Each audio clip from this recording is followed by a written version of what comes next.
As drogas são aquelas substâncias que afetam o sistema nervoso central, que podem ter fins medicinais, fins recreativos, mas a gente não vai falar hoje sobre todos os tipos de droga. A gente vai deixar as drogas lícitas, o álcool, o tabaco, o café, os chás e tantas outras de fora do debate, porque hoje o que nos interessa são aquelas que por condições históricas, sociais específicas foram proibidas, né? As chamadas drogas ilícitas. E não há nenhuma diferença essencial entre as drogas lícitas e as drogas ilícitas, até porque drogas como o álcool, que hoje são lícitas, nos Estados Unidos recentemente foram ilícitas na sua política de proibicionismo. Então a nossa pergunta é justamente esse: por que as drogas são proibidas e quais os efeitos que essa proibição causa nos indivíduos que usam e também para a segurança pública da população. Foram descobertas da indústria farmacêutica alemã a sintetização da morfina, da heroína, da cocaína, tudo isso na segunda metade do século XIX. No início do século XX, a Alemanha se colocou como uma potência pela geopolítica da droga, e algumas drogas tiveram um especial destaque, como por exemplo a morfina, que foi o principal anestésico utilizado nas cirurgias de então e principalmente em campos de guerra. E a partir do fluxo migratório que se deu dos chineses para os Estados Unidos para trabalhar em ferrovias, nessa expansão para o oeste, houve também um processo de empobrecimento desses chineses que viviam sem condições e sem direitos nos Estados Unidos e que passaram a ser cada vez mais controlados a partir do direito penal, ou seja, criminalizados.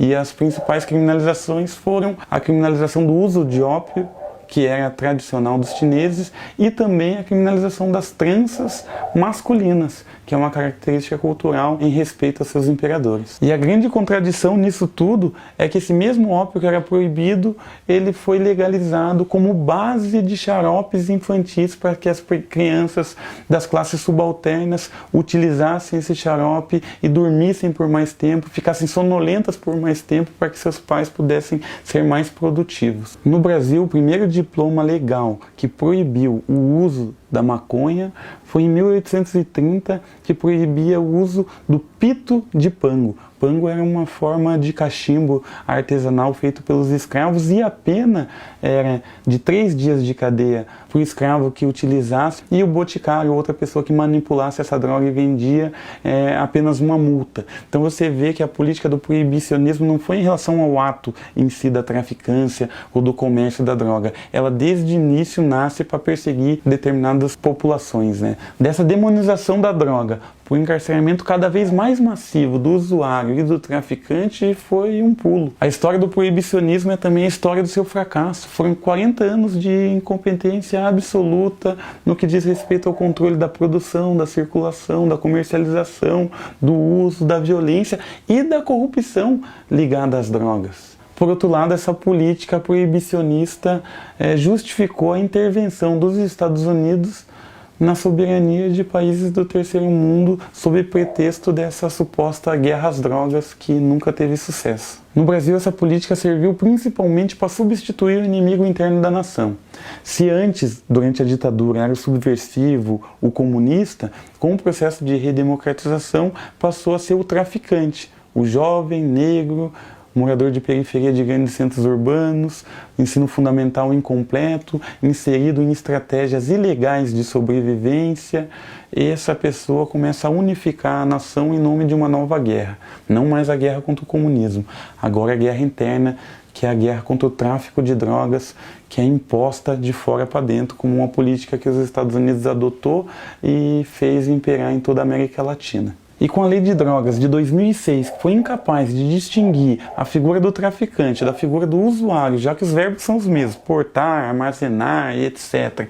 Isso ficou sob o encargo da autoridade policial, que vai lá, lavra o boletim de ocorrência, o auto de prisão em flagrante, e diz que os indícios indicavam que essa pessoa era traficante ou que essa pessoa era usuário, quando na prática a gente sabe que os critérios utilizados pelas autoridades policiais são os critérios de vulnerabilidade social.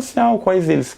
Raça, classe, questão territorial, dependendo de onde a pessoa mora. Eu mesmo já passei por essa experiência. Fui advogado de um réu que por 3 gramas de maconha foi condenado a 9 anos de prisão aqui em Campo Largo, na comarca próxima. Também na mesma comarca, olha que coincidência do destino. absolviu um réu que tinha aproximadamente 1 quilo de maconha e foi visto como usuário. E a grande diferença nesse caso é que um era morador de periferia, pobre, das ruazinhas de terra, com a mãe empregada doméstica, sem pai, sem perspectiva, já criminalizado, e o outro era um estudante universitário, branco, classe média, que tinha oportunidades aí várias. E há 2 modelos possíveis para a gente enfrentar esse problema. O primeiro é esse desses últimos 40 anos, da guerra às drogas, da invasão do exército nos morros, das balas perdidas, das vidas desperdiçadas. E o outro modelo é um modelo médico-sanitarista que entenda a questão das drogas como saúde pública. O primeiro, adotado pelo Brasil, procura criminalizar o usuário e criminalizar os pequenos traficantes. Enquanto que o segundo procura tratar as pessoas que são dependentes de droga e entender a questão das drogas como ela realmente deve ser, como uma questão de saúde pública e não de segurança pública. Porque quando você deixa de criminalizar, você deixa também de estigmatizar, você deixa de fechar determinadas portas de acesso a essa pessoa e consegue enxergá-la para tratá-la. Porque com certeza os efeitos da proibição são muito piores do que os efeitos da droga em si. O usuário de maconha não morre de overdose, mas os traficantes de maconha morrem aos montes, os usuários de maconha morrem aos montes a partir de bala de fogo, a partir da política de segurança pública, a partir das doenças advindas do cárcere ou das relações conflituosas que o cárcere proporciona para essa pessoa uma vez ela criminalizada. E o Brasil hoje tem mais de 500 mil pessoas presas por conta da proibição das drogas.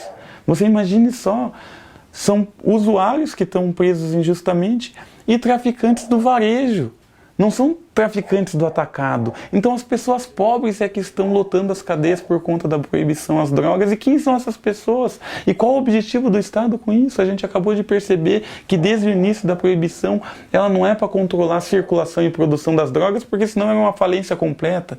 Ela é para controlar a população que acaba sendo afetada pela droga, ou usando, ou comercializando, que é o que se vê hoje no Brasil, com o exército dentro de comunidades negras, comunidades pobres no Rio de Janeiro, mas do Iapoque ao Chuí. Então essa guerra às drogas é uma guerra contra nós, e nós temos que reagir. E é um absurdo uma cidade como Curitiba, uma capital das mais importantes econômica e politicamente para o país, que tem sim um grande problema com a dependência de crack, não ter uma clínica pública, laica, gratuita, que dê conta de tratar as pessoas dependentes do crack ou de qualquer outra droga.